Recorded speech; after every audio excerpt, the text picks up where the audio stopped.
Why lawyers take great interest in litigation instead of resolution? Well, I think it's more to do with their remuneration system and of course custom.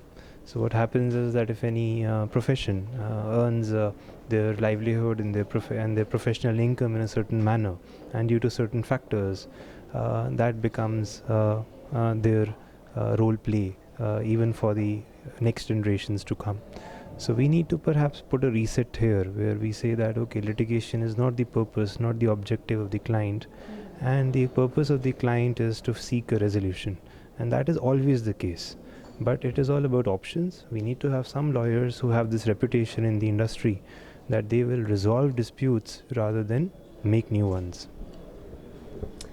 What steps do you think should be taken to promote and recognize mediation in India? Well, mediation is a very, very powerful tool. If two parties having a dispute, they choose somebody who they trust, who they think would give an independent advice.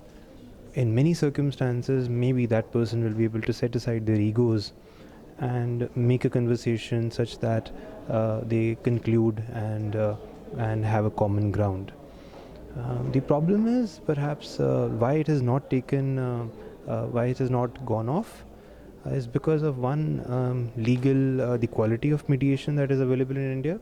Secondly, perhaps the problem that it does not have legal teeth. Now that the legal teeth can be given, but quality is still needs to be inculcated in the mediation, in the people who do that mediation. So it is important perhaps to have a regulatory framework.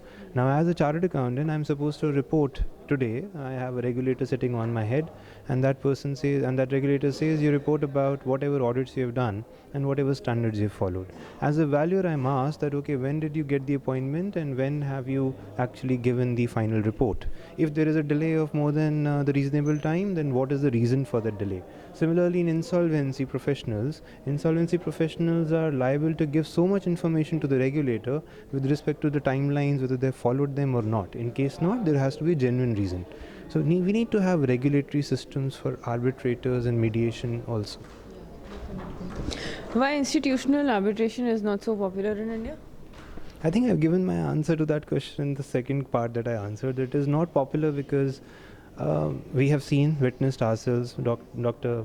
Lalit Bhasin shared inside in the forum that he has seen retired judges saying that we are making a lot of money out of arbitration. Yeah. The point is that it is not about making money, it is about cost effective, time effective arbitration disposal.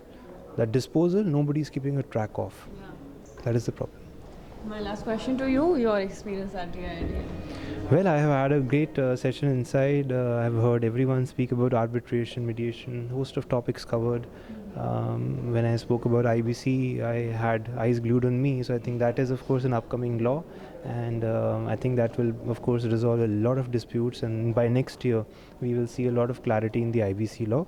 And maybe have TIIDM have a more lengthy session on IBC and its role in dispute resolution. Definitely. Thank you so much. Thank you. Thank you. Please